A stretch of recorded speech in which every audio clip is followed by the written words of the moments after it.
Undivided attention, please. Welcome, everyone. Before I call the regular meeting of October 22nd, 2013 to order, I just wanted to, we are coming back from a closed session, and the item number 1 on our closed session is being continued till after the regular meeting tonight, and that's a performance evaluation of the city attorney per California Government Code Section 54957B.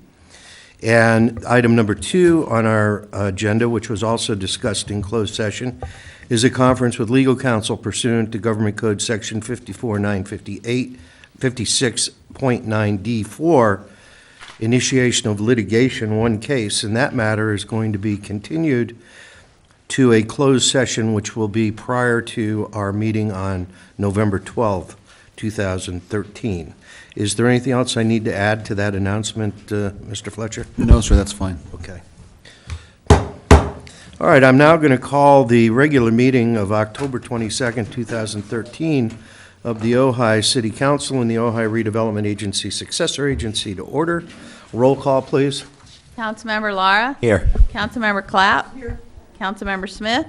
Here. Mayor Pro Tem Strobel? Present. Mayor Blatz? Here. And if I could ask Mayor Pro Tem Strobel to lead us in the pledge. Please follow me. I pledge allegiance to the flag of the United States of America and to the republic for which it stands, one nation, under God, indivisible, with liberty and justice for all.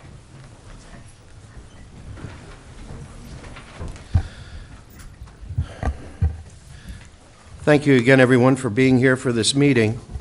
We had a presentation for recognizing the, actually, is someone from the school district? I see, yes. Superintendent. Okay. Oh. Mr. Superintendent, we have 2 presentations. One is a proclamation that I'll read, but I'm going to move on to the presentation by the Ojai Unified School District regarding the use of public education government funds. Mr. Benzer? Sure. Welcome to our chambers. Well, thank you very much. I hardly know what a boardroom looks like. Well, Mayor Blatz, Mayor Blatz and council members and friends like Dave and Steve. My presentation is really short, Rob. My presentation is very short because the people from whom I want you to hear are the people who really operate the E part of PEG. In particular, Tom Friedman, just an outstanding teacher in our Media Arts Academy. And I just really wanted to say that this whole concept of the relationship between the school district and the city as it relates to PEG, or at least the EG part of PEG, goes back in my files to an email that I wrote to a former city administration in January of 2010, and it started this concept of how we might intersect with the city, with your technology, and achieve some really great things educationally. Tom was already in place. I knew this would work because of him. I knew it would work because the students had a real interest in the concept of presenting to the community in Channel 10 things that we do at Nordhoff and other places in the district, and hopefully educational settings throughout the community that might not be technically within the school district, but are within the geographical boundaries of the city of Ojai and perhaps outside of the city itself. So tonight we have sort of a 3-part, very short presentation. Mine, which is now about to end, Tom Friedman, who will speak with you about the kinds of programming that we have done, he has done with his students, and I sent Steve, I hope you have it, a document that delineates the various kinds of productions and assorted other things, some of which I've been in, many of which I've seen. So Tom will take the next part of the presentation. We'll introduce a couple of our outstanding students, and he'll tell you about them. And then we have a video, and it sure would be nice if the video worked. Right, that would be a good thing considering the topic of the presentation. So I'm very proud to present Tom Friedman, a teacher in our Media Arts Academy. Thank you, Mr. Superintendent. Tom, welcome. Thank you. Thank you. This is a pleasure and an honor. I appreciate it. Thank you, Dr. Bangzar. I am a teacher at Nordhoff. I'm the video production teacher, having come from 30 years in Hollywood and in broadcasting. And I'm having a great time teaching video at Nordhoff. Very talented students, many opportunities. And this has been a great opportunity, the chance to actually have our work be accessed by the public through the television station. And one of the key people who's made this possible from our point of view is James Hahn, your IT guy, who is just there all the time for us. He's really wonderful to work with, very sweet, very, very helpful, so I'm really appreciative of that. So that's the city end of the acknowledgement, and on the other end, I just wanted to say that 2 weeks ago, or about 3 weeks ago, I invited my students to come and take a training on the video production setup you have in the back of the room, so that they potentially could broadcast some of the meetings, not this meeting, but in this case, we're talking about the Historical Review Board. I forget the exact name, but that's roughly it. 2 students did come. Michaela Farmer is here, and Rihanna Anglenko, who couldn't come. They took a training with James, who was great, and I also took it, but I wasn't born with a computer in my hand, so they're really much better than I. And then about 2 weeks later, they came here one night and engineered live the entire broadcast, just as it's being done right now from the back of the room. So to me, that's a very exciting development. And I said to them, I want you to go back and just talk this up to as many students as possible. I suppose many of them were intimidated by it, but they did a great job. I mean, they got in an airplane, they turned on the engine, and they took off. It flew and landed. Yeah, so I was great. really happy with that, really, really delighted with that. And that's one of the major things we're hoping to be able to move forward with. More public programs, live broadcast work. I was looking at equipment this afternoon for the possibility of live streaming from other locations. I know you have the capability of doing it from here, but from remote locations as well. James has been very helpful with that. I sent you a list the other day. I hope you got a chance to see it of some of the things. It's mainly a lot of titles, but we've gotten 20 or 30 or more titles up. It's a challenge to get work finished and on the air, technically and other things, and that's one of the, again, once more James Hahn, because they, along with our own people, have really been able to perfect the system whereby we upload programming from our own video classroom onto the server and then out onto the station. So we've done some dance programming we've put up. We've put up debates within the school, mock debates. The schools have, they set up a political party system at the end of the year, and they go through a campaign as just sort of training of the process. We've videotaped some of the events of the city and of the various city boards and so on, and I'll show you a couple of very, very brief clips of those in a minute. Some creative student work, and one thing that on this little clip of about 4 minutes that I'm going to show you, one thing you'll see that is maybe a curveball is one of the students' trips to France last year. Now, why would a trip to France be on this? You'll see the two or three board meetings; those were fine.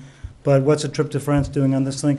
Well, this is a Nordhoff student with her family. They went to Paris for about 3 weeks because the guy is a videographer and he was shooting a movie. And he said, "This is too good for you guys to miss. Let's take 3 weeks out of school and go."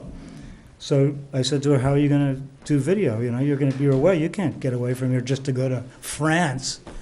But I did ask her to take a camera and make a little documentary of it, and she did. And I was thrilled with that because it really showed one of our Nordhoff kids out in the big world in Paris, you know, wide-eyed, but also really taking it and understanding it. So that played for quite a while on television also. I was delighted with that, and you'll just see a minute of that. And unless you have questions, I would just like to say roll them, and let's see this very short video, and there it goes.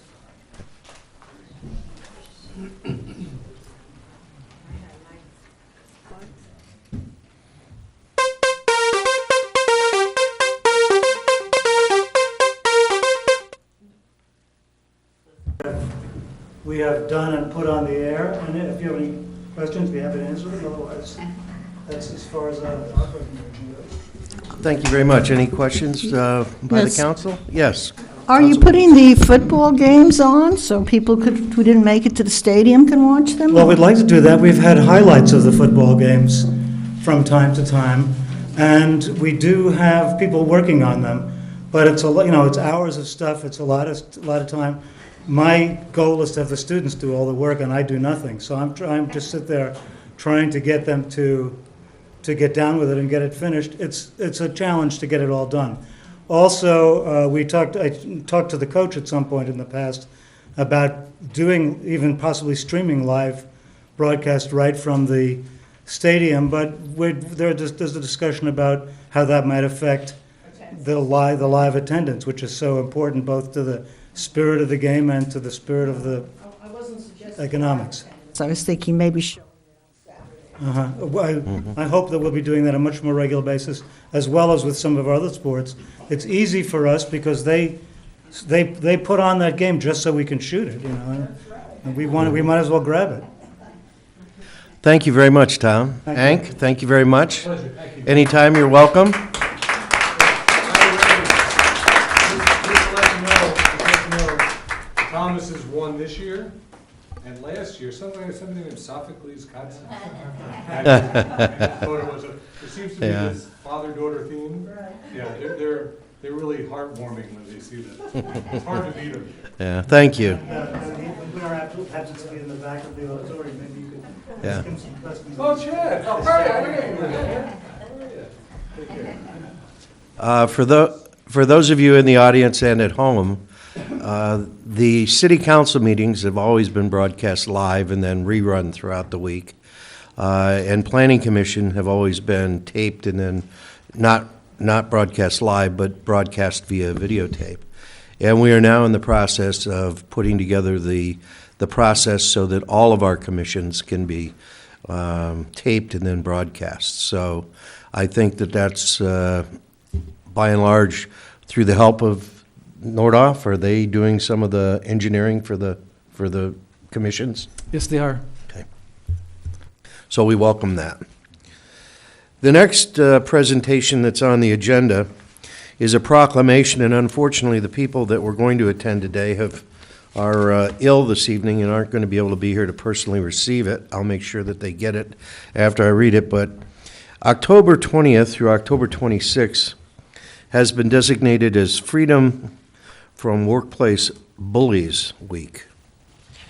And I think that bullying is becoming more and more, we're becoming more and more aware of bullying in our society.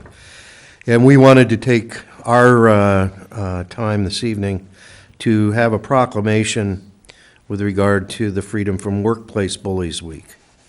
So the proclamation is as follows. Whereas the city of Ojai has an interest in promoting the social and economic well-being of its employees and citizens, and whereas that the well-being depends upon the existence of healthy and productive employee working in safe and abuse-free environments, and whereas research has documented that the stress-related health consequences for individuals caused by the exposure to abusive work environments, and whereas abusive work environments are costly to employers, with consequences including reduced productivity, absenteeism, turnover, employee dissatisfaction, and injuries, and whereas protection from abusive work environments should apply to every worker and not be limited to legally protected class status based only on race, color, gender, national origin, age, and disability. Now, therefore, be it proclaimed that I, Paul Blatz, the mayor of the city of Ojai, and on behalf of the Ojai City Council, do hereby proclaim that October 20th through the 26th, 2013, as Freedom from Workplace Bullies Week, and commends the California Healthy Workplace Advocates and the Workplace Bullying Institute, which raise awareness of the impacts of and solutions for workplace bullying in California and the United States. And it's signed today by myself and our city clerk, Rhonda Besor. So I think it's important that we all continue with our awareness on bullying, whether it be in the workplace or otherwise, and we'll be sure to get this proclamation to the appropriate people. Thank you all. All right, the next item on our agenda is public communications. I do have some speakers cards, and once again, I'll remind everyone that public communications is a time set aside by the council to take comments from the public on items that are not on our agenda. If you wish to address us on an agenda item, then you should fill out a speaker's card and indicate what agenda item you'd like it on. This is for unagendized items, and there's really nothing that we can do as formality when we hear your comments, other than request that it may be put on a future agenda, or if we were to deem it an emergency item, we could take an action. So the first one is William Ulrich, excuse me. Good evening. My name is William Ulrich. I live at 487 Gridley Road.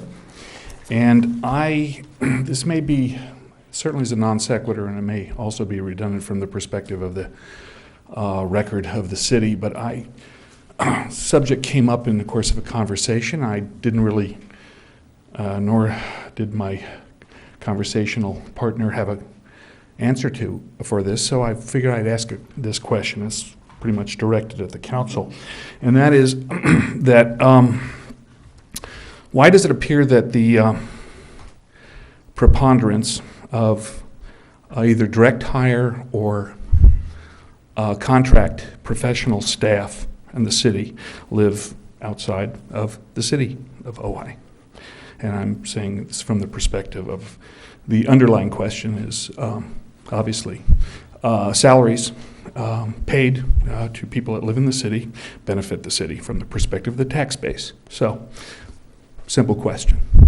Is that something that can be responded to, or is it just a question for record? Does anyone on the, Mr. Fletcher, is there any comment that you wish to make with regard to that? There's no legal provision that the No, I'm cognizant of that. that employees are required to live in the city. No, in fact, we can't require. The state law does permit, in certain circumstances, for public safety employees to live within a certain response time distance. But under the state constitution, we can't restrict employment to either to people who live in the city or to require employees to move to the city. That's what the state of the law is. Yeah. Okay. This particular council looks at the very best qualified candidate for the position, and if we could find a best qualified candidate living within the city limits, we certainly would select him or her. To what extent does the city council look to the base in the city? We first of all, we don't hire anyone other than the city attorney and the city manager. We look to the city manager that we believe is the best qualified. And it's from all the applicants that we receive, and if we received applicants from within the city of Ojai, we would certainly give them all of the benefits. Okay, and I'm cognizant that there are restrictions from a state perspective too, as far as that requirement. I'm looking at the preference perspective, and I'm also looking at whether there's actually due diligence being performed from that perspective as far as that preference. Mm-hmm. Simply stated, what I've heard here tonight is really just seems more, if I could read between the lines, is how it's been done before, so it's continually being done that way. So, because I, as a citizen, am not exactly aware of what the search parameters are and how that's executed. So it's publicly advertised, and no, I'm cognizant of that. I'm just saying the practical elements of it. So, because the end result is what I'm addressing, which is we have, notwithstanding the two individuals that you referenced, the two positions that you referenced, they in turn are responsible, at least one of them is responsible for other hires. So as a consequence, that initial determination has other consequences as far as other hires. And I'm looking at this particular point, professional staff level, and I really didn't get what I'd characterize as a reasonable justification for the present situation where folks don't live in the city and some of them don't even live in the county. Okay. So, okay. Thank you very much for your comment, Mr. Ulrich. The next public comment I have is William Rywick. Wyrick. Bill, how you doing? Doing well. Thank you for the time. Council, I wanted to just make a couple points that lead to a suggestion for future action in terms of, I think, which is a developing public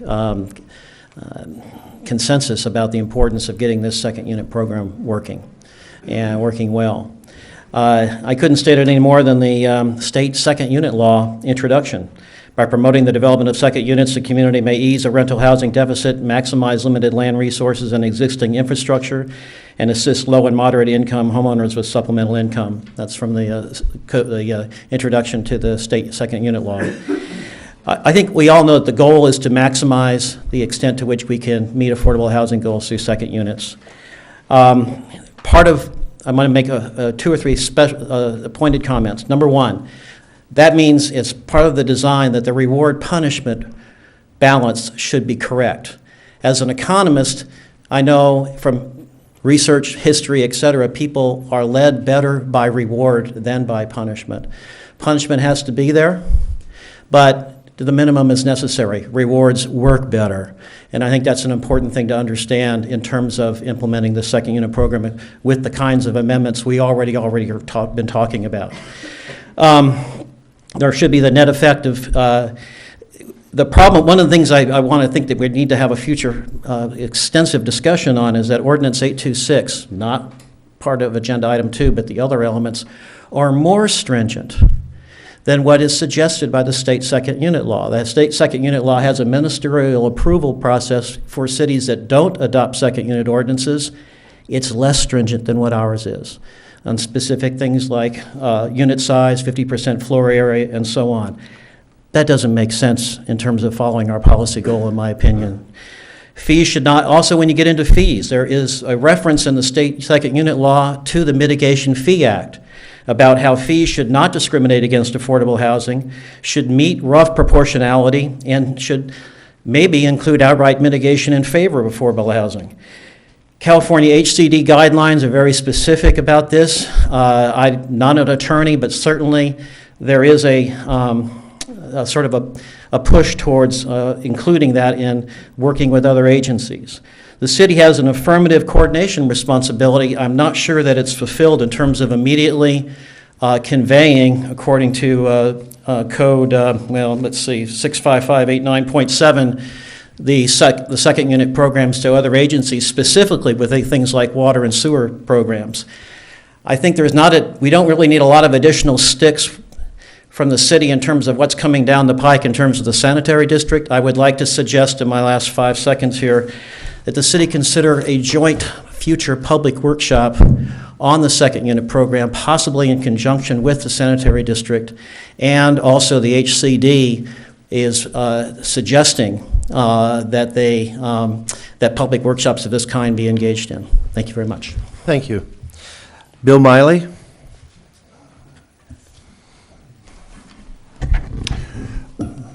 Good evening. Bill Miley, 919 North Signal Street. Mr. Wyrick just said almost everything I wanted to say, but he said it better.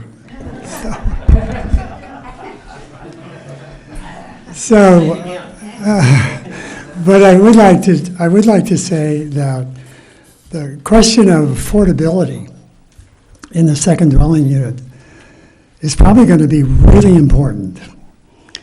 In talking to the folks that I've been meeting with and such, there probably are a number of people who are living in their homes with a second dwelling unit, providing some form of income.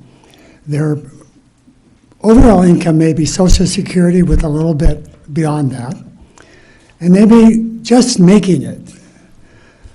And if they're hit with if they come forward and want to get permitted, they have a $15,000 hookup for this wastewater connection, and they may have considerable money for bringing their unit up to grade according to the building records at the time that the place was built. So I think in the implementation of this whole thing, we really need to look at the affordability so we don't scare people off who may never tell us that they want to upgrade. The second thing I want to talk about is I understand that health and safety issues can be maybe broken down into, or building codes can be broken down into two elements. One is the real serious health and safety issues. Gas lines, electrical lines, and fire warning devices.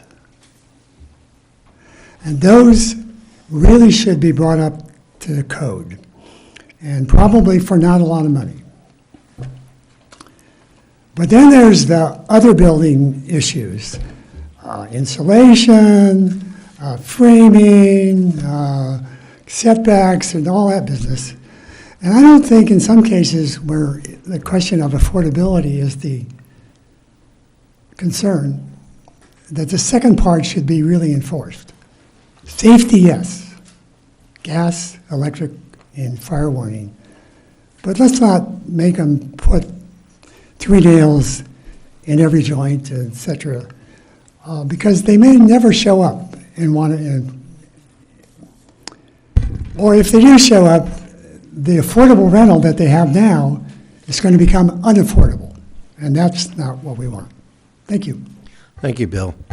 And everyone's going to have plenty of opportunity to comment on exactly what both bills brought to our attention tonight at a time when this comes before us for a public hearing. And there's all kinds of issues that we have to be concerned about, including unintended consequences that we might be faced with, and we have to be very careful of that. Is there anyone else wishing to address us tonight on a non-agenda item? No? Okay. Move on to the consent calendar. Is there a second? Second. Okay. Any discussion? Yes, real quickly. I noticed that about a month or so ago that we had these incredible overcharges on color copying, and I noticed this agenda came non-color, and that there were no overcharges. So I was glad to see that because there were thousands of dollars worth of overcharges. So it's great to see that's been brought under control. So that's all I had to say. Okay. Any further comments? Roll call, please. Laura? Yes. Clapp? Yes. Smith? Yes. Strobel? Yes. Latz? Yes. Moving on to our public hearing items, item number 2, an ordinance amending Chapter 16 of Title 10 of the Municipal Code to reflect the effective date of the Report of Residential Building Records requirement. Mr. Clark? Thank you, Mayor and members of the City Council. The Report of Residential Building Records requirement is a requirement of the Cycle 4 housing element, and it was put into effect by the ordinances that adopted the various requirements of that housing element. But when the ordinance was adopted, we failed to indicate that the program would not become effective until the completion of the second dwelling unit program. That was brought to our attention earlier in October. We had a special meeting last week. At that meeting, the council adopted a resolution indicating that they were not going to start enforcing that program until the end of the second dwelling program. This ordinance actually changes the municipal code to include that limitation within the municipal code. There has been some discussion about whether or not that requirement is an appropriate requirement at all. And if the council desires to eliminate that requirement altogether, the way to do it would be through amendment of the housing element, because all our ordinances need to be consistent with the housing element. And the Cycle 5 housing element, which will completely replace the Cycle 4 housing element, should be coming to you in December. And at that time, it would be appropriate to discuss where you want to go with the ultimate requirement. So this is just an intermediate step that makes it even more clear than the resolution you adopted last week that this program will not go into effect until the end of the second dwelling unit program. Thank you. Any questions of Mr. Clark? All right, this is a public hearing. I have 3 speakers cards. I have Bill Miley again.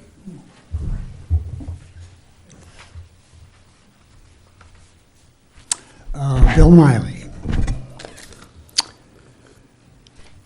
This is nothing earth-shaking, really, but I really like the fact that the amnesty program is now being called the Second Dwelling Compliance Program, which we've been asking, and you folks have done that, and that's really great.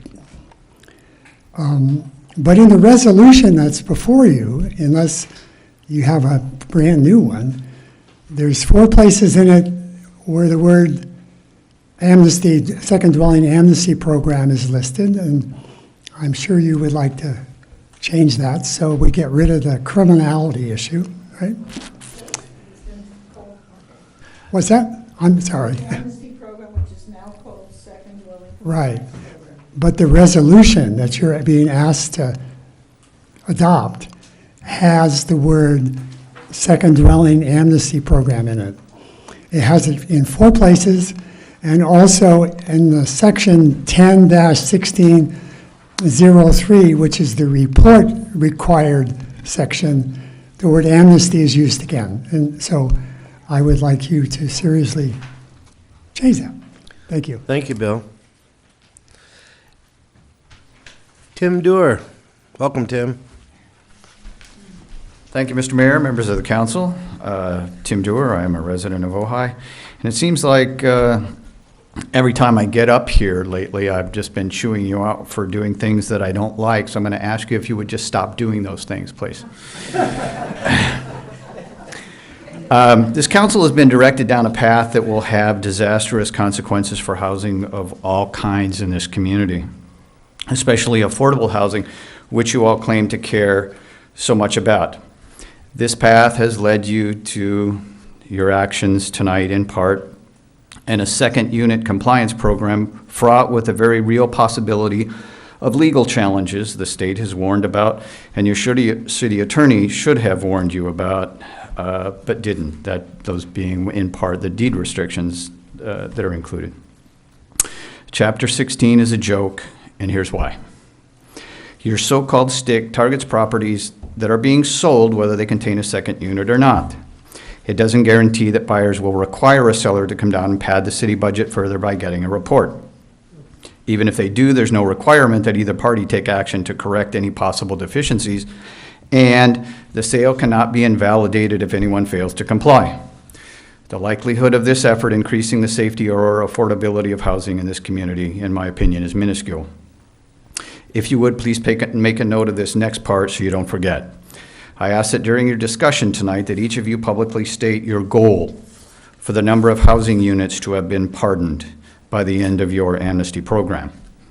To the property owners in this community, I want to make you aware that the city manager has long known of at least 58 properties with second units that paid the sanitary district to hook up to the sewer. So much for anonymity, right? As a council, you need to ask yourself why those property owners who have already undertaken the most costly part of the process are not waiting in line to comply with the city. Is it mistrust or because they know they can't qualify? Doesn't it make you wonder why you can't even get the cream of the crop to participate? I spoke earlier of disastrous consequences, and here's why I believe that. If tomorrow were July 2nd, 2014, and the second unit compliance program was over, is your stick the only plan that you have for the hundreds of other units that are still not in compliance? What's the rest of your plan? Do you begin finding property owners who still have non-complying units? Do you call out the bulldozers to demolish those units and place a lien on the property to recover the costs? You've drawn a line in the sand, so you have to do something, right? Without better planning and a clear idea of what you are trying to do, whatever enforcement efforts you undertake will result in many more housing units being taken off the market. That's the disastrous part. Instead of cooperating with the sanitary district and the community to formulate a workable plan that addresses health and safety issues and bring more units, you crafted a stick with the only result being that the city manager will get to stick more money in his budget. Please repeal and rethink. Thank you.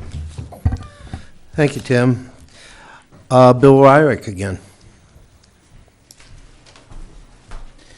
Thank you. I'm just going to make an extemporaneous comment. I think that what you're seeing is a tremendous heartfelt conviction that this second unit program must work because that's the way to get affordable housing in the city that without threatening the character of the city. And I think I know there's a lot of criticism being thrown your way, but I think That's something that we all agree on and we really want to try to make work. I have a process question. I think we're headed in the direction of repealing this Chapter 16, question of when to do it, tactical question. My understanding with the submission date of 9/12/13 for the draft housing element, Mr. Clark, that's on the HCD website, that week 5 is the schedule for when the analyst is to report back to you if there's any questions about things that aren't in compliance and need to be amended. I'm just going off the HCD website. I don't know whether that's true or not. If that is the case, and they come back and say, you know what, it's not compliance, need to have some changes, could that bring the date forward for amending to repeal Chapter 16 instead of waiting for Housing Element 5? My question. Mr. Clark, is that something that you can Well, Chapter 16 was adopted because that's what the housing element requires us to do. The first step in changing it is to change the housing element. So if you want to eliminate the requirement, my recommendation is that you change that in the 5th cycle. The dates are correct, and so the 5th cycle should come to you by December 12th or 10th, I guess it is. However, you may not completely act on it on that date. You may decide to take that provision out at that date and hold other decisions to another time, too. So we don't know how simple or complex the review of the housing element is going to be because we haven't received the comments yet. If I may, I'm talking about the review of Housing Element 4. There is no plan to review Housing Element 4. It's not the one that's under submission now? No, 5. I'm sorry, it's 5 that's under submission That's now. correct. I wasn't sure about this. I'm trying to get up to speed with all of this. Yeah. And So my only question again was whether if they come back saying you need to amend it anyway, whether you could also amend that part. yeah, That's when we're planning on looking at it, Bill. Anyone else wishing to comment on item 2 on our agenda? Yes, Dale. Regarding Chapter 16, I would like to ask that we repeal all of Chapter 16 from the municipal code and that we rescind the requirement of Chapter 16 in the housing element, whatever that means. If we don't rescind it in housing element 4, which I guess we can't do it in that cycle, and we do not have that language in cycle 5, then it just goes away? Okay. yes, if then the ordinances will be brought into conformance with Cycle 5. So if the requirement's taken out of Cycle 5, Chapter 16 will be rescinded. Okay, and then we can repeal it from the municipal code as well? That's what I mean. Okay, thank you. And keep in mind that tonight, the only thing we're doing is putting some more backbone into the action that we took last Monday. There's going to be a time when we're going to have a public hearing over Cycle 5, and at that time is when we're going to be making a decision on what we're going to do with Title 16. Yes? Hi, thank you. Robert, you said that it's a requirement of the housing element to have that verbiage in place. I don't, but yet we can remove it. I don't understand what you mean by that. So it's included, the city council by policy chose to include it in the current housing element. And so what I'm saying is that the council could choose by policy to remove it when they update the housing element, which is what will happen in December. And we can only do that when it's updated because that housing element has already been prepared? Yeah. 4 is done, I understand that. 5 is coming. Exactly. So we wouldn't be updating 5, we'd just be removing it from presenting it in 5. That's correct. Okay. Anybody else? All right, I'll bring it back to council for comments. Council Member Smith, do you have anything? No, I don't think so. Councilman Lara? Yes, I appreciate all the comments from the public. I do understand that this is very important, especially to the realtors and people that are buying and selling homes. I do realize that this provision that we put does put them in a difficult situation. I just want to make it clear, and I just want to clarify for the public that not only do we want the second unit to work, I know we approved of the housing element late into its cycle to begin with. So that's why the second unit compliant program started off late. So now we're doing the best to our capability of implementing it. And I think that we've heard and we're trying to actually encourage second unit buildings and homes. So we want this program to flourish. So now, looking back at the details, I think we need to make the appropriate revisions on cycle 5. And I think that's why I could definitely say yes to this ordinance, because we want to make sure that we make it easy for our public to live in affordable housing, real affordable housing. And we can't forget that this is just a little bit of the whole housing element. There's a slew of requirements and programs that the state mandates the city, and we're trying to accommodate all those programs to fit Ojai, which is pretty much impossible, but we're doing our best. We appreciate your comments, your opinions, your ideas. That's what we're here for. And as far as I've been on the council, we've been trying to be as front and open to the public to receive the feedback. So that's my comments. As far as anything else goes, Councilwoman Clapp? First of all, Mr. Clark is employed by the council, and he follows our direction. Mr. Clark does not charge fees because he wants to charge fees. He's charged fees for things in the community that the city council has determined, and we, the city council, determine the fee structure. This is not something Mr. Clark does on his own. And the general fund, where this money goes, is the people's money. And the people's money is used to provide services to the community, pave the roads, upgrade the park and recreation department's facilities, which we're doing right now, putting on Ojai Day, and many things of that sort. And any fees relating to the second dwelling unit program are not motivated by a desire on our part to make money for the general fund. The fees are reasonable, and we are doing everything possible to make this program work. Like anything in government, which I've had to painfully learn coming from the private sector and owning my own business, getting anything done in the government and getting moving is like moving an elephant that doesn't want to move. It's not that easy, and a big one. And it's not that we're trying to drag our feet and make this thing not happen. I think we're all passionately committed to this. I think as the real estate industry is as well. We know that this is a way to preserve our community, and we're going to make it work. And I just want that to be understood, that we're not doing anything maliciously. We are not attempting to be non-transparent. We are attempting to make this thing work. In any way you can help us, we are more than willing and able and happy to accept your feedback and your help. And I hope somebody's applied for the ombudsman. I know there's one application in. Is there another one yet? Not yet. Okay, gang. That's one of the places where hang up is. I know the one person that applies is extraordinarily capable, and I know there's more capable people out there. The other thing I would suggest is that the $15,000 connection fee for the sanitation district is not our responsibility. It's the board of the sanitation district.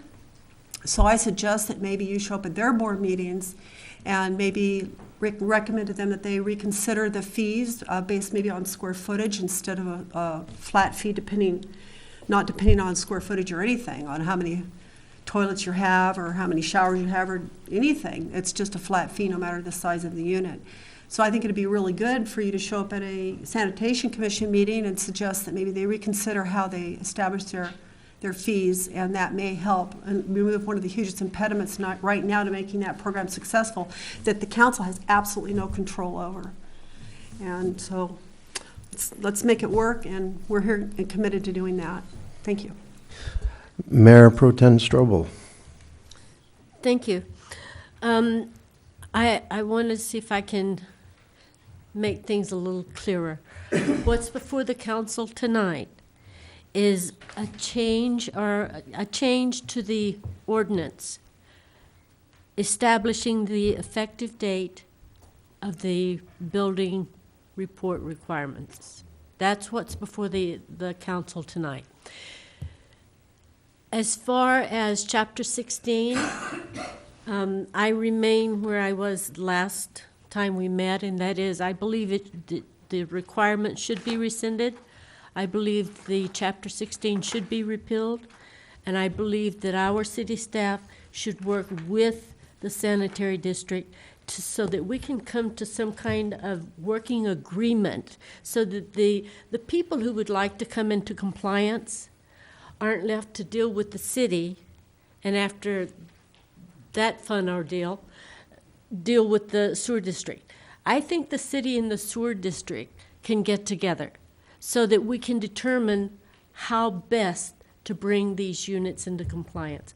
But that's something that we'll be discussing as Cycle 5 comes back to the council for its consideration.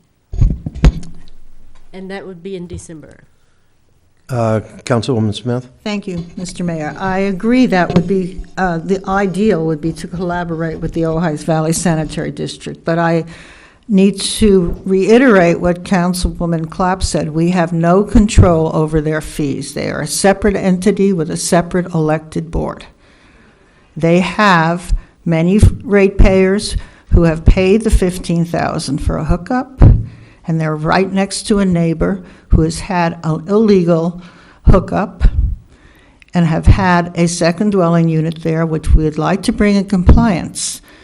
But here they have a situation. Are they to tell this person, well, you can have it for $6,000 when your neighbor just did everything by the book and paid $15,000? I feel for their situation. So these are things we're going to try to have to work at.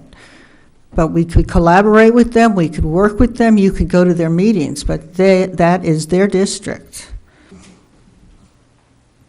Anybody else?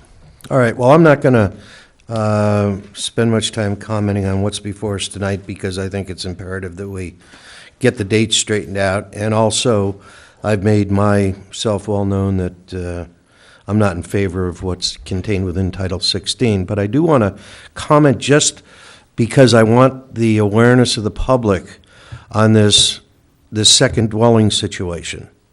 I've met with several organizations in the community over this, and the one thing that we want is additional safe, affordable housing units. And we have to be very careful that we don't do anything that's going to be contrary to that. And I don't know the answer. I'm not sure any of us know the answer, but with the council working with the public, hopefully we can come up with something that works, and if it doesn't, we can modify it. But we don't want to do anything that ends up with something that we didn't intend to have happen. And the only way that we can really put together any process is to go to those people, I believe, in the community that have a stake in it, that have an illegal dwelling now, and say, what would you be interested in seeing us do to help you bring your property into compliance, and why? I think that's really important, because we can sit here all night and say we want to have these things brought into compliance, but I don't have an illegal second dwelling unit on my property. I have no idea what the people that do. They obviously would like to have these units in compliance, I'm sure. Most people would. But what do we have to do as a city to help them do that in a way that makes sense to them? And that's the way that I feel about it. And this is going to have lengthy discussions when we implement it later on in the fall. So with that, any other comments? I'll entertain a motion. I move to introduce ordinance number 13-832, which establishes the effective date of the report of residential building record requirement by 1, asking the city clerk to read the title of the ordinance, and 2, approving a motion to waive further readings of the ordinance and pass it on to second reading. Second? Anybody? Second. Okay. Any further discussion? Roll call, please.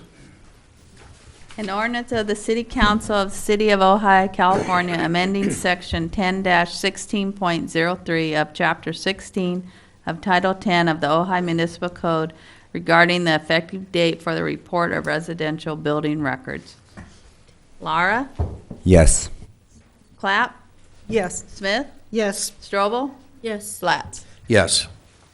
All right, moving on to item number 3 on our agenda. It's a text amendment to the Ojai Municipal Code amending Section 10-2.404 and Section 10-2.3003 of the city's zoning ordinance regulating residential building heights, and that's TA 13-03. Mr. Clark. Thank you, Mayor and members of the City Council. There are really two changes that are being made, or being proposed to be made by this ordinance, and those are contained on pages 3-8 and 3-9. At the bottom of page 3-8, under section A1, there's a proposed new requirement that single-story residential dwellings equal to or in excess of 20 feet in height be subject to design review. So currently, in your residential zones, two-story dwelling units are subject to design review, but one-story dwelling units are not. And this would expand that to make one-story dwelling units that are over 20 feet subject to design review. That was a recommendation of the Planning Commission to you. The second change is on page 3.9, and currently the code allows for residential building heights of up to 30 feet. The table that contains the 30-foot measurement has been changed to 25 feet, and this has been added as a footnote, which says that architectural features in residential zones with height in excess of 25 feet but no more than 30 feet in height may be approved, provided that such features are consistent with the context of the neighborhood. And this was unanimously recommended to you by the Planning Commission after looking at what some of the other cities have done. Basically, in my mind, what this does is it changes the burden of proof. Right now, if someone comes in with a 30-foot proposed building, it's really up to the neighbors and the Planning Commission to find a reason why it shouldn't be 30 feet. With the change, if someone comes in with a building that's over 25 feet but less than 30 feet, the burden of proof is on them, the applicant, to prove that there's a legitimate reason and that it's consistent with the neighborhood. There was some additional language that we had proposed that the Planning Commission did not include, and that had to do with taking into consideration solar access and view sheds. And the Commission, in their discussion, said that they didn't feel comfortable with those requirements because they were too subjective, and that before we had such requirements, we should come up with objective ways of measuring solar access and mapping view sheds. So that's what I have for my presentation. I'll be glad to answer any questions. Thank you, Mr. Clark. Any questions of Mr. Clark?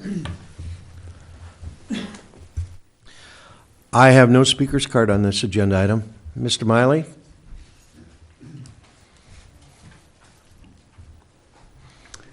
Bill Miley, North Signal Street.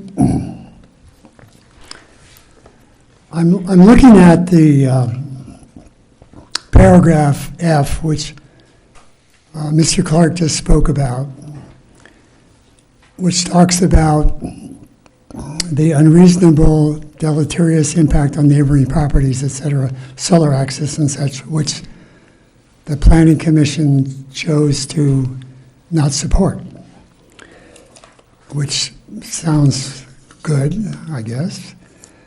But they also talked about wanting to develop solar access guidelines instead of having that statement in the ordinance before any implementation of the beyond 20 feet or 25 feet, and also mapping of view corridors. And I would like to ask, are those in the process of being done? And will those be done before the new height limit ordinance is approved. There's also in Mr. Clark's memo of October 3rd, there's the phrase rigorous solar guidelines should be developed. Rigorous. And create more stringent standards for over 25 feet. I'd like to ask if those are in the process of being developed, which, if they were completed and approved, would make removing this, which has already been removed, Section F, okay. Because I am concerned about view sheds, trees growing up, solar panels, little towers, peaks of roofs, blocking people's sight lines, especially in the flatter areas of town, which are pretty easy to block. Thank you. Thank you, Bill. Mr. Clark, do you have any comment to respond on that? No, we have not been directed to develop either of those two, and I think either one would be a fairly major undertaking. Just to clarify a little bit, our thought process in recommending the solar access and view shed language was that it would give the neighboring property the ability to go to the Planning Commission and make a case that a proposed addition that was, or a building that was in excess of 25 feet created those problems, and would give the Planning Commission the ability to act on that case if they felt it was proved. But we did not intend on developing an intensive mapping of view sheds or detailed solar access guidelines. Councilwoman Clapp? So it would be more of a case-by-case basis, sort of approach, rather than some sort of a computation. Yeah, so if someone proposes a building that's in excess of 25 feet, they need a conditional use permit as well as a design review. And so through the public hearing process before the Planning Commission, there would be a public hearing. And our thought was that a neighboring property who felt that a 30-foot tall building would block their solar access could come to the Planning Commission and make a case that the Planning Commission should consider that. Rather than us having some rigorous guideline that just says you can't do it. Right. Or if they felt that, view sheds can be mapped, but you can't really identify every view within the city that needs to be protected. So again, that language was intended to be subjective language that would give a neighboring property the ability to appeal to the Planning Commission based on their view protection. Right.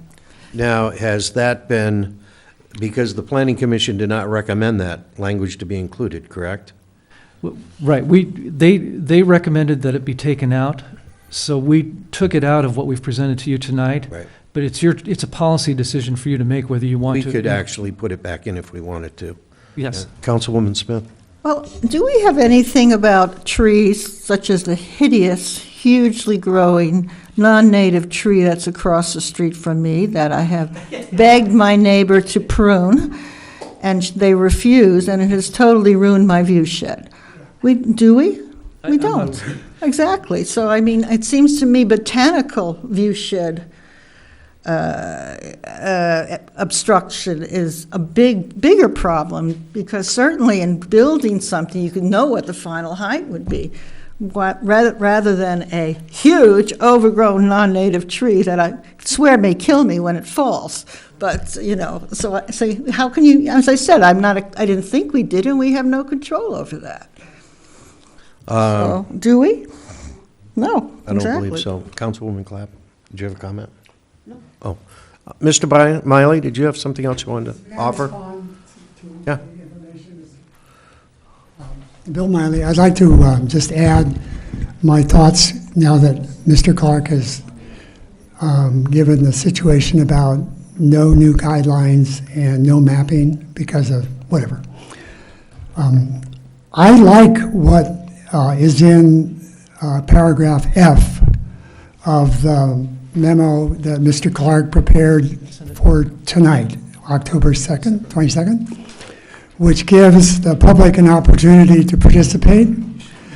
I think that's very important, to have a conditional use permit type thing where people can come down and talk about impact that the proposed building is going to have on their solar access, on view sheds, and I agree strongly with Councilwoman Smith on tree blocking of views, which I know is a major problem in some communities, and it ends up with neighbors hating neighbors or trees being cut down in the middle of the night. So I would support putting this back in, please. Thank you. Any other comments with regard to specifically paragraph F by the council? I would Gonna like go to back to it in a comment. minute. I agree with the Planning Commission's recommendation to remove this verbiage, because I also believe it's too subjective. It would depend on the person in trying to enforce this. Until we actually have guidelines that we as a council agree to and approve, how can we impose a requirement on the public that's so subjective? I prefer not to do that. So I think we should leave that language out as the Planning Commission directed. And if we want to put together guidelines for solar, we can do that separate and apart from this. Okay, any other comments? Commissioner Lara? Yes, thank you, Councilman Mayor. Lara. Thank you, Mayor Blatz. I had a quick question about the language on section 10-2.2003 under section 1A, where it says single-story residential dwelling equal or in access to 20 feet in height and blah, blah, are going to be triggered to have a design review. Is 20 feet appropriate for homes that are maybe half an acre to have to go through design review if they wanted to build a residential dwelling on their property? I really think it's a matter of opinion. Clearly, a larger lot that has more space between buildings, the height is less of an issue. But the Planning Commission felt that all buildings over 20 feet should be reviewed. Okay. And did they give an explanation why, or just?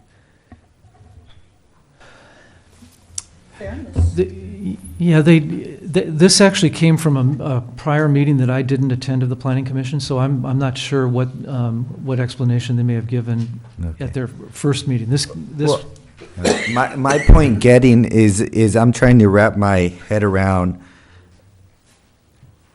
what we see as a value as a community. And what comes to mind is a small town character, view shed, and environmental friendly community. That's what comes to mind. So when we allow the public or the onus to be on or allow the neighbors to come in and give their opinions when a house is over 25 feet, I don't see what other issues they would bring up other than preserving the small town character. And I know that right now we don't have the guidelines for view shed or solar, but I feel like those are really one of the only impacts other than fitting with the neighborhood is their only impacts that they're worrying about. So by striking the language of solar and view shed, I don't see what other things are going to look at. So I don't know where the Planning Commission was coming from in terms of just clarifying. Can we clarify? My other question would be, why do you say it's such an undertaking to provide guidelines for view shed and solar access? So there was a discussion at Planning Commission about this, and I think two of the commissioners felt that subjective guidelines were okay, but the majority, which was 3, felt that there needed to be specific guidelines. Mm-hmm. They mentioned Santa Barbara, and I did look at the guidelines from the city of Santa Barbara, and they're actually very hard to read and complex, and I'm not really sure I totally understand them. So even to take, and they're about 20 pages long too.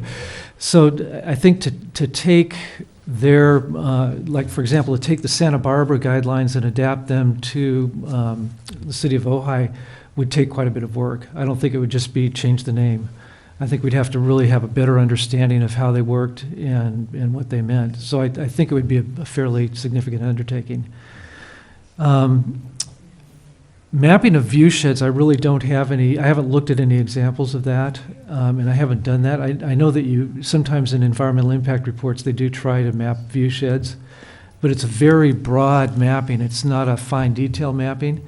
And sometimes with a single building in a neighborhood, it wouldn't capture the fine grain of how that building affects a view shed. So I think I just really don't know how to approach it. Yeah, I mean, it just seems like we're trying to develop these guidelines and we're not sure how to do it, but we want to reduce the height of the limit, but we don't know how. And it becomes really weary when we start where we start getting neighbors involved with the height, and then we set a limit and just make it across the board the same for every neighborhood. I still don't know exactly what the right approach is, and I would be more in favor of having that trigger happen at 25 feet, unless we could go back and adjust it when we do the neighborhood planning. I mean, that would be my only other suggestion of coming back to the height limit. I just don't want to make it difficult for our residents to get an application from the city just to build a house that they want to come in and live in, and to go jump all these hoops just so that they could have a fairly livable place. So. Yes, Mayor Pro Tem Strobel. Just to add on to Councilmember Laura's comments, the idea of taking Santa Barbara's ordinance and adapting it to Ojai just gives me a real negative feeling. Oh, yeah. So, because I think we have enough experience and knowledge right here in the community of Ojai to put together guidelines for solar right here in Ojai, and not go out to some other community. We have our community right here. Let's gather information and build our own guidelines, and I don't believe it would be that extensive. Thank you. Thank you. Is there anyone else wishing to address us on this topic? I brought it back to council to have Mr. Clark comment on something, and I never took it back out there. No? Okay. Councilwoman Clapp? Yeah, I watched the tapes of the planning commission meetings when they were discussing the height limit. And both of them, one when there was the feeling that they didn't want to have any impediments, and then the second one where they felt that they did want to have more controls over things like solar access and view shed. One of the commissioners said, what is it that the council's afraid of when they're talking about wanting to have a 25-foot height limit? And so I thought about that, and I went out and I took some pictures because I thought maybe it might be helpful for everyone, and I made some copies for the public too, for you to see what it is that I thought maybe was what council was concerned about. One of the things, myself, I shouldn't speak for council. One of the pictures is on Montgomery, and it's next to a little cottage. It's not the most beautiful little cottage, but it has a two-story dwelling, 5-foot setback that goes rather high. And I'm not even sure, I don't know what that is, whether it's 25 feet, but right now we allow 30 feet, so 30 feet would be pretty major looming over this little cottage. So that was one example I thought might show one of the concerns. One of the concerns that I find is also the solar access, as well as the ability for people to garden in the winter. And this house is on Fulton, and there's this house that is right on the 5-foot setback on the south side of a little cottage. And you can see in this picture that if you pass it around to the public, they can see it as well, that the whole front yard is shaded right now, so these people, if they even wanted to garden, wouldn't be able to. And then the coup d'etat, I've saved for last. I think this is all one that shocked us when it went up. It's a corner lot. It was zero setback on both sides on both streets, and it's huge. And it looms over a little cottage next door that I couldn't even get in the picture. You can't really hardly see the cottage. And across the street from it is another. This is on Eucalyptus and Lion. Oh, that house. Yeah, that house. And across the street from it is another one that looms on the southern side of a little cottage that is in the dark. You can tell that it's in the dark constantly. So I think, so anyway, I wanted to speak to the commissioner that was wondering what we were afraid of. And in my opinion, this is what I'm afraid of, is the Manhattan beachization, or the lanes in Ventura at the beach where all the cottages have been torn down and now there's 3-story structures, zero lot line. And so that's one thing I wanted to address. I think that to write any sort of guidelines for solar access or view shed disruption right now it would be a real arduous task. It would be highly technical and would not afford any protection right now for anybody that could potentially have somebody remodel a cottage on the south side of their property and go 30 feet high, 5 feet back from their fence, and have their whole ability to enjoy their sunshine in the winter taken away from them. So please, can we have quiet? Thank you. So I think that it's important that, for me, that we put this language in now, and then when we do the neighborhood planning, then we could get more technical maybe on how we address these issues, so that we can address Councilman Lara's concern about the 20-foot high house being proposed on a 2-acre lot that potentially would have no impact on a neighbor, having to go through some sort of arduous design review process compared to a 20-foot on a 50-foot wide lot. So I think maybe we could put this in language, reinsert this language now, afford the protection now, and because we are going to do the neighborhood planning in the near future, we could then get a little more specific about how we refine the whole concept of how we're going to protect our neighborhoods from development that is not appropriate for the neighborhood and detrimental to a neighbor's ability to enjoy their property. Any other comments? I've got just a brief comment. Councilwoman Clapp and I brought this issue forward because we felt that our code allowed for a 35-foot single-family dwelling. And 35 feet in most parts of town is just not something that, in my opinion, is acceptable.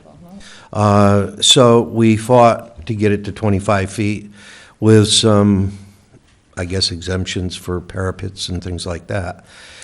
But primarily, if you go over 20 feet with a single-story dwelling, I believe it should go to the Planning Commission for a public hearing so the public can have some input into the ultimate decision that the Planning Commission makes.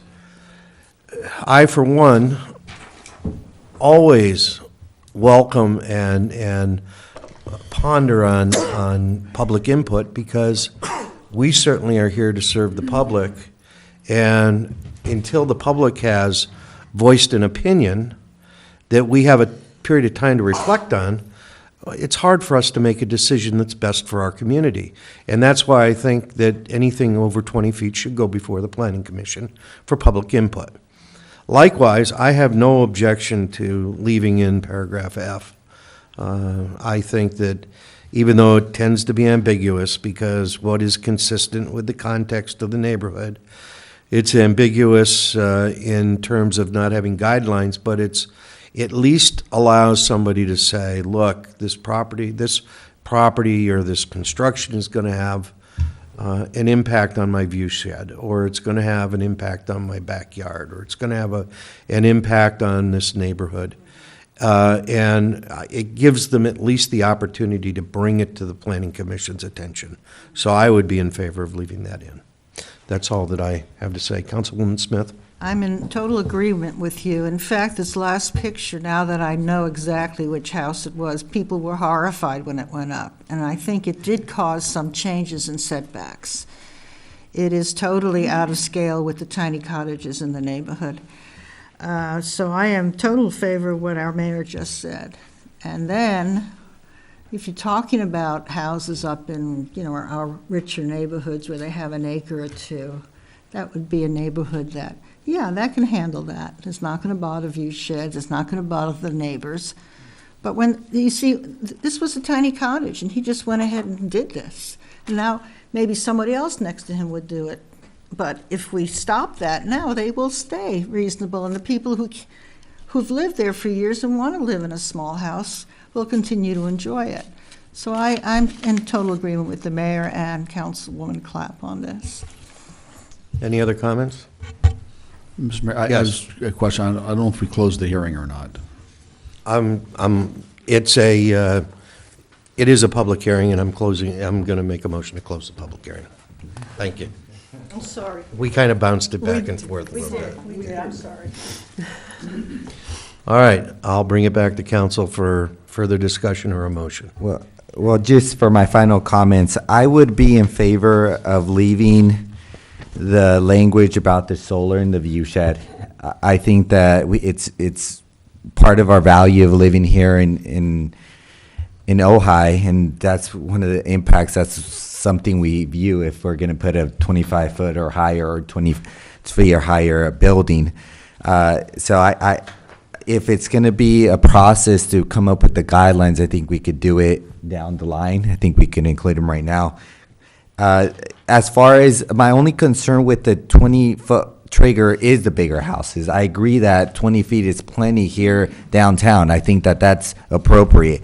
It's just that when we're doing neighborhood planning, I want this to be considered as part of maybe making, I don't know, exceptions or fitting into their neighborhood so they don't have to jump through a hoop that maybe their neighbor wants to keep them from building a 22-foot building. And so I just don't want potential problems. But as far as doing it as suggested, I think that I could support this. All right, thank you. Mr. Mayor. Yes, Real Councilwoman quickly. Clapp. I think maybe there's a misunderstanding. The 20 feet is for single-story homes. Yeah. The 25 feet is for two-story. 25 and two-story homes have always had to go through design review. Oh, yeah, that's what I'm talking about. One story. One story, 20-footer. 20 foot in a 1 acre or in a two larger lot. Yeah, in a larger. Okay. That's what I'm talking about. Yeah. I'm not talking about 2 stories. Yeah. Okay. Gotcha. Yeah. All right. Then I would like to make a motion.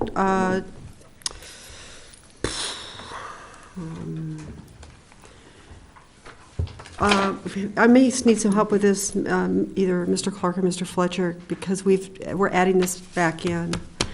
Find that the proposed text amendment, TA 13-03, is exempt from CEQA pursuant to CEQA guidelines, section 15061B3, because there is no possibility that this ordinance we don't have to do that, do we? That's one of the findings you're going to make tonight as part of your motion. May have a significant effect upon the environment, and introduce ordinance number 833 with reintroduced language or amended language? I would say your motion would be to propose to introduce the attached ordinance, however, with section 4 of that ordinance revised to read in the language that you find in Mr.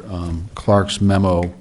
Would you like me just to read? Maybe I'll just read it in the record. Yes, please do. So section 4, subsection F, added by section 4, read as follows.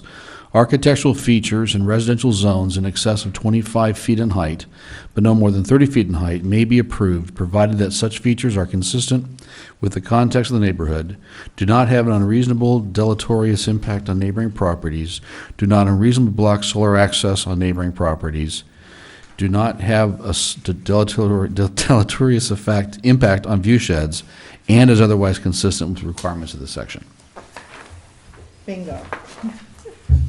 And just for the record, there is one drafting mistake. The third whereas is a repeat and should be dropped. Is that a sufficient Mr. Mayor, motion? I want to withdraw my motion. I'm sorry. I'd like to have a little further discussion on it. We can discuss after the motion. if I you'd want to like. withdraw my motion. Okay. Anybody else want to make a motion? I'd rather hear what Why withdrawing? Councilmember Clapp wants to say before we do a motion. Because one of the things that Mayor Blatz and I wanted was a 25-foot height limit. And then I've noticed in Section 4F that it says architectural, now this is where I think I'm going to need some help. Architectural features in residential zones in excess of 25 feet in height, but no more than 30 feet in height, may be approved. And provided that such features are consistent with the context of the neighborhood. So I can give you the history on that. Initially, the city council directed a question to the planning commission about whether we should have a 25-foot limit. And the planning commission unanimously responded back, no, we should not have a 25-foot limit because there may be architectural features that are desirable that are between 25 and 30 feet in height. Okay, stop right there. So, help me back up here into the body of the document, but the height limit's 25 feet. Of the actual structure, but any features between 25 and 30, over 25 and under, but no more than 30 feet, have this additional criteria. Is that correct? Whatever they define as being an architectural feature has that ability. Okay, but within here, I've got to go back in here. I'm sorry, because it's so nippy detaily, but I think it's important we get it right. Okay, yes, the answer is yes. The home itself has to be 25 feet. Yes. Okay, I'm going to go back, and can we just reintroduce the motion as I had stated it before? Is that appropriate, or do we need to do it all over? I see no reason we can't. That's Okay. totally fine. Is that okay? Okay, then let me finish regarding residential building heights, TA 13-03, by 1, asking the city clerk to read the title of the ordinance, and 2, approving a motion to waive further reading of the ordinance and pass it to a second reading. Ugh, All right, do we have a for your second? patience. A second. Second that. All right, is there any further discussion? Roll call, please. An ordinance of the City Council of the City of Ojai, California, amending Title 10, Chapter 2, Articles 4 and 20 of the Ojai Municipal Code related to residential building heights and design review. Laura? Yes. Clapp? Yes. Smith? Yes. Strobel? Yes. Blatz? Yes. All right, moving on to our discussion items. Item number 4 on our agenda is a policy on public memorials and naming of city facilities. Mr. Clark? And I'd like to pass the baton to Mr. McClary. Mr. McClary, welcome. Thank you, Mr. Mayor, members of the council. This item is a recommendation from the Parks Commission that the City Council consider giving direction to the city staff to develop a comprehensive policy to address requests for public memorials and naming of city buildings, parks, and other facilities. The Parks Commission recently had a couple of requests regarding naming of a facility. And at that point, staff went to see if we had any type of a formal policy on the books for the city to consider such requests. And working with the city clerk, we determined that there is not any formal policy that's been adopted by the council for naming of buildings or memorials. And we brought that back to the Parks Commission, and they voted that to recommend to the City Council that to develop a policy. In the past, when we have received requests, they have pretty much come to the city on a case-by-case basis, which can be a little problematic because obviously the council changes and times change. So if the council is supportive of this, and knowing that staff's time is limited and valuable, we wanted to hear from the council to see if this was something that they would like the city staff to work on. There are a lot of other policies out there that have already been established by a number of communities. Certainly, we're not recommending that we find one of those and just slap the city of Ojai in there. However, we do know that there are a lot of good examples out there that have been considered and put into practice by a number of communities. And so if this is something that the council would like the staff to work on, that would be our first, our strategy would be to first reach out to other communities as well as to the League of California Cities and see if we can get some good recommendations of policies that other communities have put into effect. And then we could check with those communities to see exactly what their experience has been and how it is working for them. The part of the trick here is, you know, you have somebody that comes in and they feel very strongly about an individual who may have had a very big role in their life, but then the question is, does that really translate over into something that requires community recognition? And absent any type of a policy or guidelines for that, I think we're really right now at a bit of a disadvantage to be looking at these on a case-by-case basis. So that is the recommendation from the Parks Commission, is that they would like to see if the city could develop some type of a policy that we could bring to the City Council for consideration. All right, thank you, Mr. McClary. Councilwoman Smith? I know what I don't want. You sometimes, if you ever go to Thousand Oaks or whatever, they have streets named Tiffany Lane, Tracy Drive. All I can think of is they were the daughters of the contractor. That's absurd. You know, I don't think any of us want that. I think thinking reasonably, we have the Martin Gymnasium. You know, we have an employee who had given 30 years to the Parks and Rec Department. You have a family who perhaps leaves the library $5 million for the new building, and I have no problem calling it the Koenig Ojai Public Library or something like that, because the main donor, and in fact, a lot of the county libraries are named after the main donor. So I do think we need criteria. Whether the criteria is public service to that relates to that specific. I think it should relate to that specific building or something, or, you know, they were the main donor to allow that building to be built. I think that wonderful service to the city is another consideration. I certainly don't want first names, the Fred, you know, soccer field. It would have to be the Fred Martin or whatever soccer field. I don't think Clough Vista Park rolls off the tongue that nicely. I've gotten used to it, but certainly the Cloughs gave a major donation to it. I think if I had been at the council at the time, I would have looked far and wide for perhaps a little more, I don't know, melodic name or something. So it is an issue. But was there a specific issue that the Parks and Rec were dealing with and they have found no guidelines?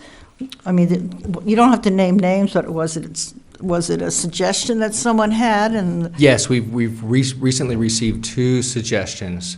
One was to name a facility, and the other one was to place a memorial bench.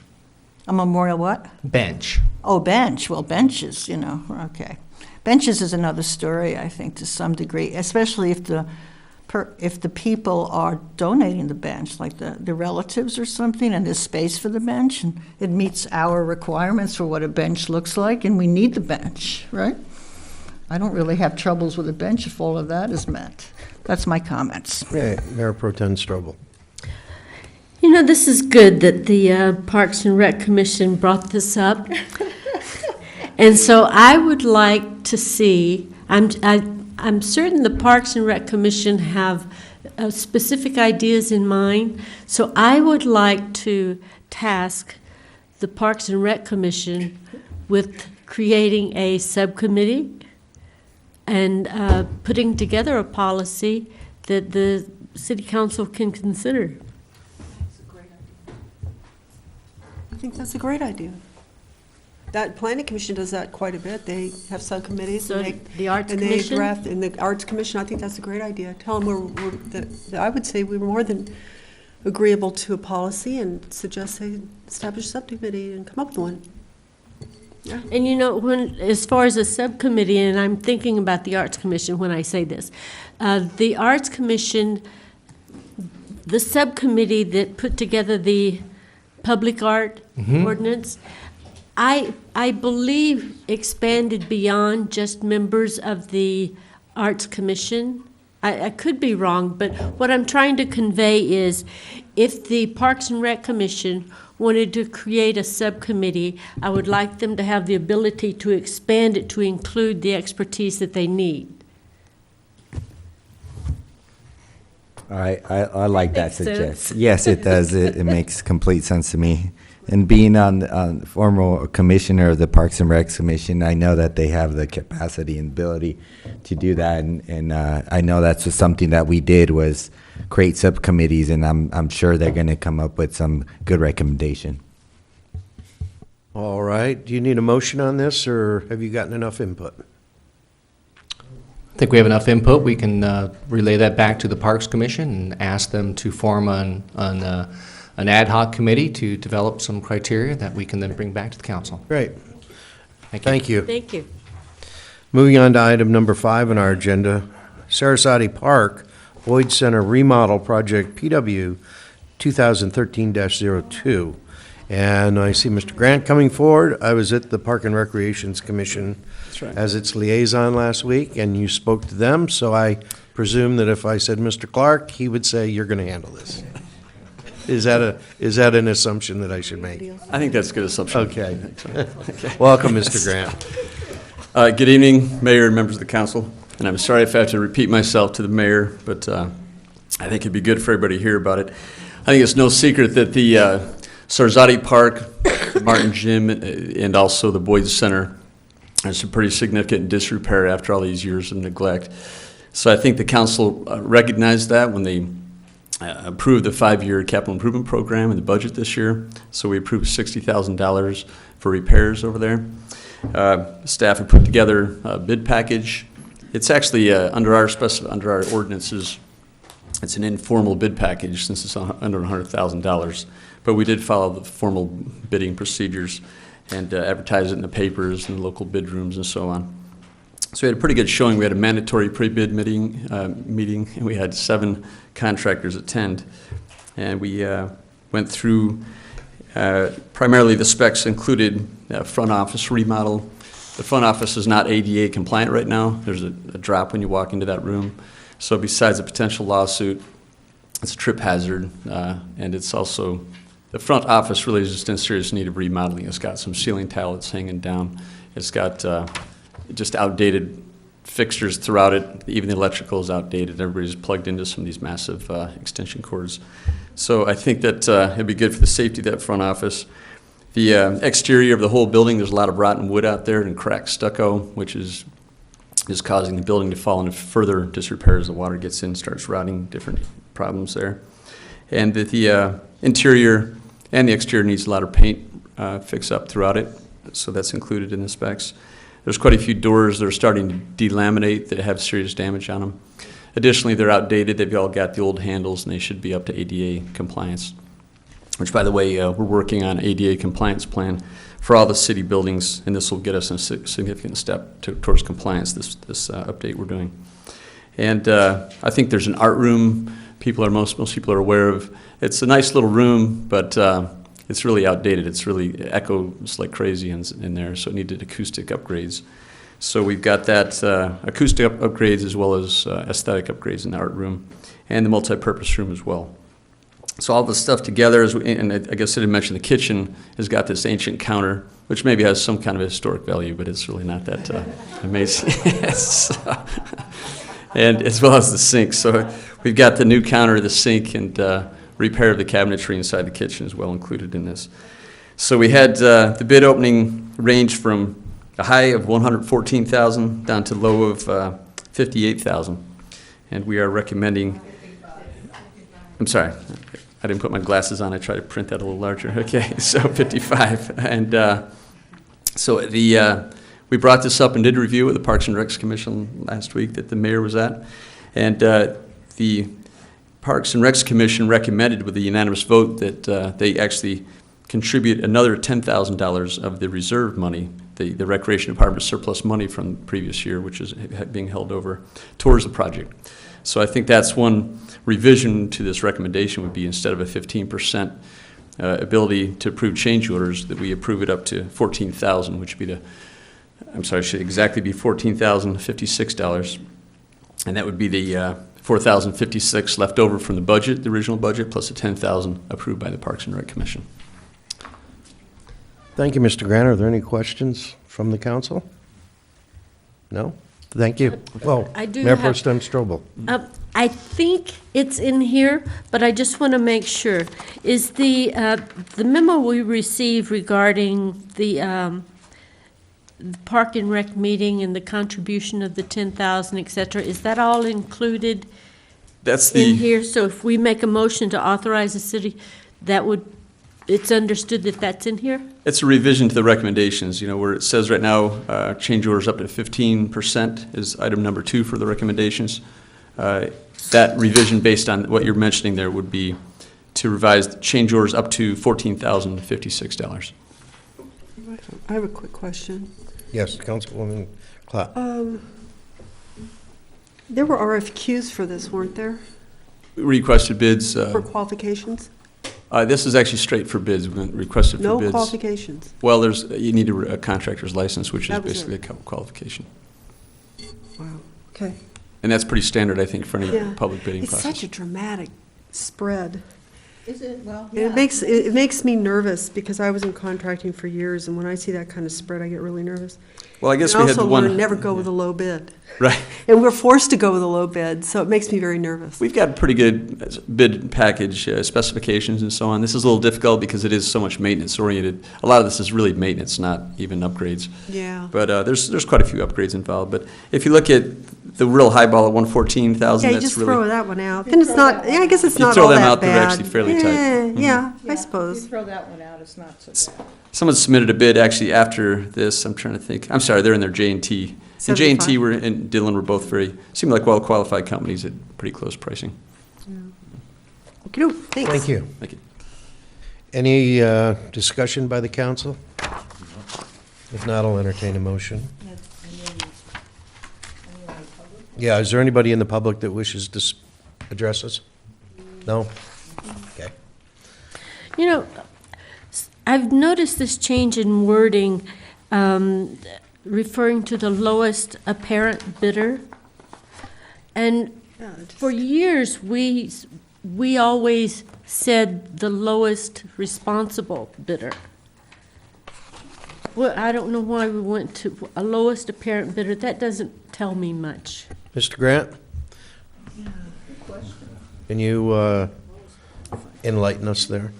I believe those terms are often interchangeable, but I'll be glad to check on that for the future awards. I think the best point here, I believe, is that this is not a formal bidding process, is informal, so we have a lot of leeway. And even then, there's an ability for minor irregularities to be waived. So, but I'll make sure we check on that for the future. I would like you to check that because the lowest responsible bidder, someone could give us a bid that's. Irresponsible? Well, I was trying to come up with a. That's kind of what I was hinting at. That it isn't logical, and so to just say the lowest bidder, I would rather see lowest responsible bidder, or there may be a better word than responsible, but I don't want it. I don't want it just the lowest bidder because it's the lowest bidder. I want it the lowest bidder that is the best for the job. The lowest, maybe qualified? I think the common term is also, the lowest responsive bidder, so, but we'll make sure we check on that terminology and have it corrected, yeah. I agree, it should be, that your department has looked over the bid, see that it makes sense, that everything about it is ship-shape. Right. That's what you're looking for. Yeah. Okay, thanks. Thank you. Any other comments or questions of the council? I'll entertain a motion.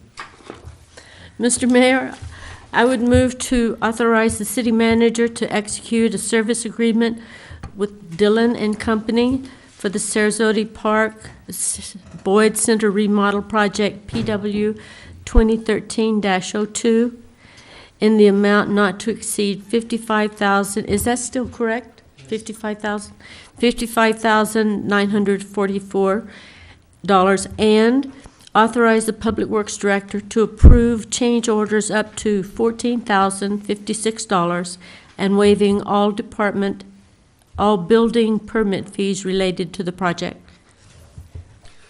Do we have a second? Second. Any further discussion? Roll call, please.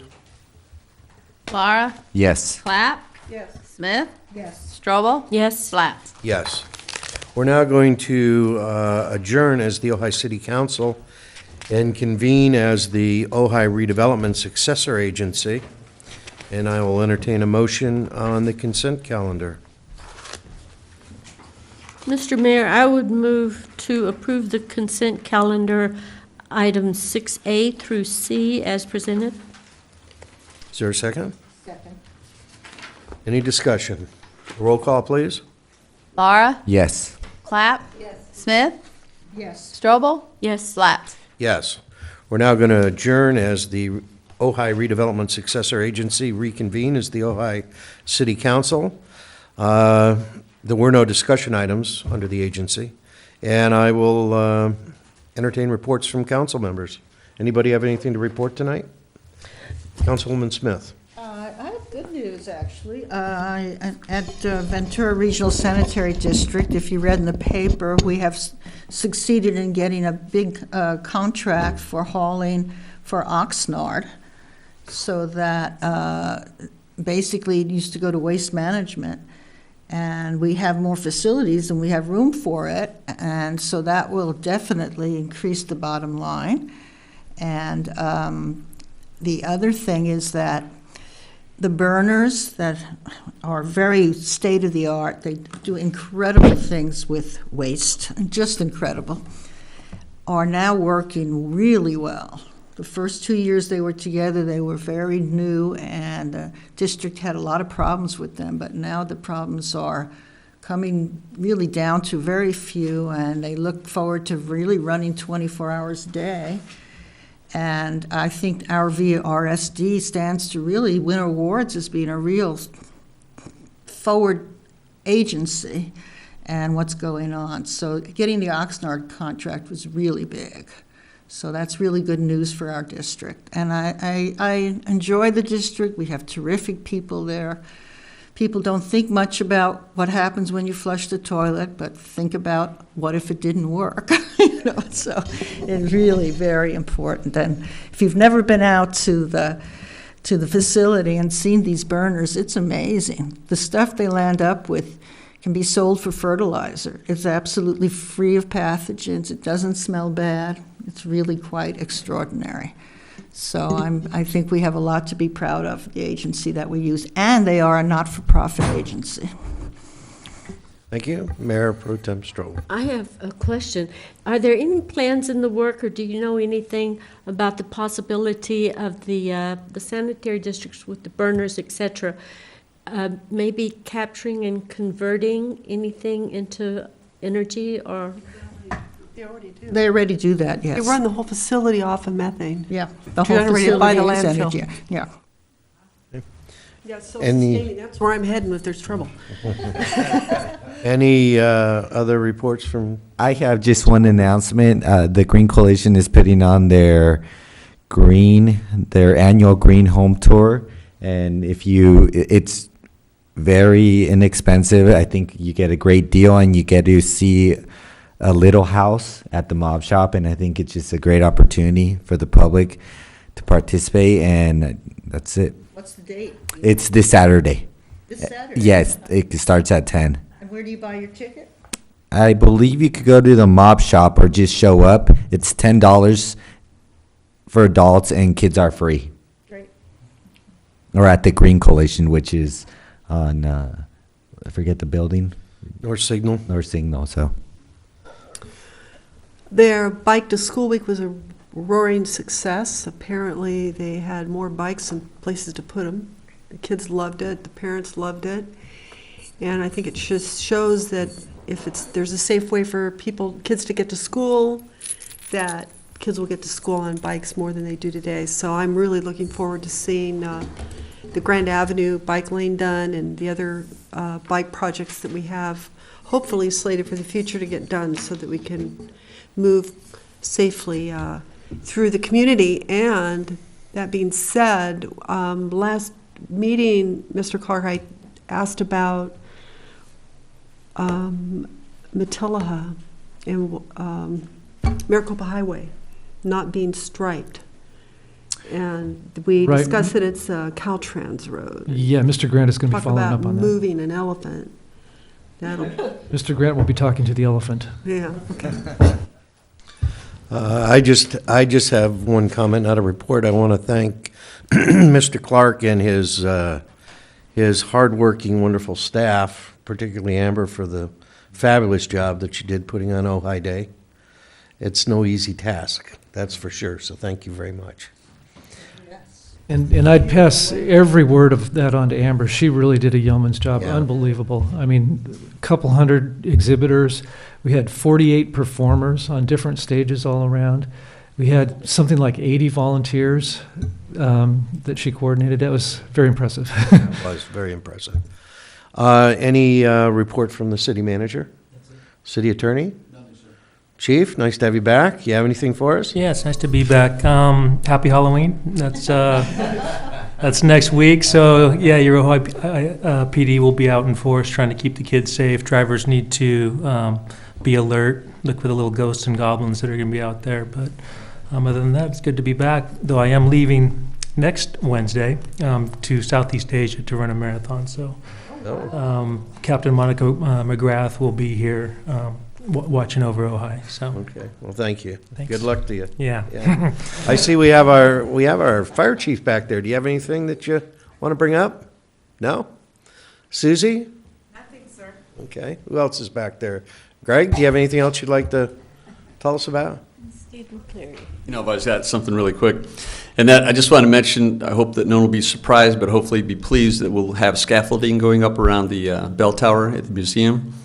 So we're planning to start some repairs on the museum. We'll be working on that for the next couple of months. So it'll be up for about a couple of weeks or so to help everybody get up. And it's a difficult tower to get up an interior staircase. So we'll be fixing roof leaks and stucco problems out there. Right. Thank you. Steve? No, just Nothing? echo the good words on Miss Young and Ojai Day. All right, thank you. Rhonda? No. Okay. Then we are going to adjourn our regular meeting, and we're going to reconvene under our special meeting. The regular meeting is adjourned, and we are now going to reconvene under the special meeting, and we are going to go into closed session to consider performance evaluation for the city attorney per California Government Code Section 54957B, and I do not expect there to be any announcement afterwards.